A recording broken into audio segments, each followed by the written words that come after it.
ভোরের আলো ফোটার আগেই রাজধানী ঢাকার হাতিরঝিলে জড়ো হয়েছিলেন বিভিন্ন বয়স, শ্রেণী, পেশার হাজারো নারী। সচরাচর যাদের এভাবে দৌড়ানো হয় না তাদের জন্যই হয়ে গেল ঢাকা লং উইমেন্স ম্যারাথন। স্কয়ার টয়লেটরিজের স্যানিটারি ন্যাপকিন ব্র্যান্ড সেনোরার সৌজন্যে এই ম্যারাথনের আয়োজন করে এভারেস্ট একাডেমি এবং বাংলাদেশ অ্যাথলেটিক্স ফেডারেশন। ভোর 5:30টায় হাতিরঝিলের এফডিসি মোড় থেকে শুরু হয়ে দৌড় শেষ হয় পুলিশ প্লাজা কনকর্ড পয়েন্টে। কেউ সিরিয়াস হয়ে, কেউ আবার গুটি গুটি পায়ে শেষ করেছেন 10 কিলোমিটার দূরত্ব। সবার মাঝেই ছিল উচ্ছ্বাস।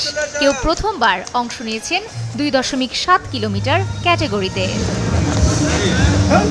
অনেক সময় মেয়েরা হেজিটেট করে না ম্যারাথন রানে আসতে, বাট শুধু মহিলাদের জন্য একটা ম্যারাথন, এটা অবশ্যই একটা ভালো উদ্যোগ। মেয়েদের জন্য তো অনেক মেয়ে আসতেছে, একদম টিনেজ থেকে শুরু করে বয়স্ক দেখলাম, ভালো লাগছে, সবাই পার্টিসিপেট করছে। নারীর শারীরিক সুস্থতা রক্ষা, ঘর থেকে বের হবার সুযোগ করে দেওয়া, তাদের ফিটনেস সচেতনতা বাড়ানো সহ বিভিন্নভাবে এই ইভেন্ট অনুপ্রাণিত করেছে প্রতিযোগীদের। একটা মেয়েকে এই স্টার্টিং পয়েন্টে আসার জন্য কিন্তু আসলে অনেকগুলো প্রতিবন্ধকতা পার হয়ে আসতে হয়। বাসা, সংসার, লেখাপড়া, চাকরি, বাচ্চা কাচ্চা সবকিছু সামলিয়ে আজকে 1000-এর মতো নারী এসেছেন এবং সবাই এখানে আসলে উইনার। আমাদের দেশে যেটা হয় কি, মেয়েরা আফটার 30-তে গিয়ে আমরা এই ধরনের ফিজিক্যাল অ্যাক্টিভিটি করা ছেড়ে দেই। তো আমাদের এই জিনিসটা খুবই দরকার, নিজেকে সুস্থ রাখার জন্য, নিজেকে ভালো রাখার জন্য শারীরিক যে কোনো ধরনের অ্যাক্টিভিটির কোনো বিকল্প নাই।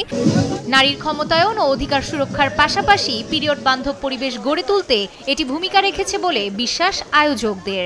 প্রায় 3 দশকেরও আসলে বেশি সময় ধরে সেনোরা কাজ করছে মানুষের জীবনটাকে একটু পিরিয়ড বান্ধব করার জন্য। সো ধরেন এই জার্নিতে আসলে বিভিন্ন ধরনের অবস্টেকেল আমাদেরকে পার হতে হচ্ছে। এই অবস্টেকেল আসলে তখন থেকে শুরু হয় যখন একটা মেয়ে আসলে বড় হওয়া শুরু করে, যে তুমি বাইরে যেতে পারবা না। এখন বাইরে যাওয়ার প্রথম প্রবলেমটা কেন শুরু হয়, কারণ সে আসলে পিরিয়ডের মধ্যে দিয়ে আছে, তার জন্য আসলে বাইরের মানুষজন একটা রিস্ক ফ্যাক্টর হয়ে যায়। তো সেনোরার আসলে এই জার্নিতে আমরা দেখেছি যে ফ্রন্টলাইনে এসে যদি কেউ কিছু না বলে, সেক্ষেত্রে কেউই আসলে এই ইনিশিয়েটিভটা নিতে চায় না। অনুষ্ঠানে প্রধান অতিথি হিসেবে উপস্থিত ছিলেন ডিএমপি কমিশনার হাবিবুর রহমান। বিশেষ অতিথি হিসেবে ছিলেন বাংলাদেশ মহিলা পরিষদের সভাপতি ডাক্তার ফৌজিয়া আলম।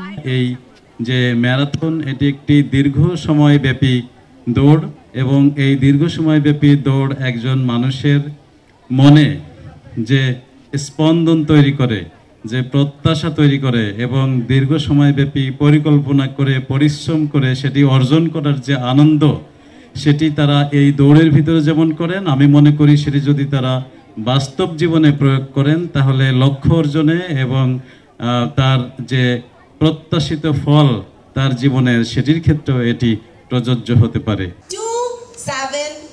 রানিং ট্র্যাকে একাধিক ওয়াটার পয়েন্ট সহ ছিল মেডিকেল টিম। 2016 থেকে 2019 সাল পর্যন্ত নিয়মিত এই ইভেন্টটি চলমান ছিল। তবে করোনার কারণে ভাটা পড়ে এই আয়োজনে এবার পঞ্চমবারের মতো হলো Dhaka long women's marathon. Farazi Maliha, Maasranga সংবাদ, ঢাকা।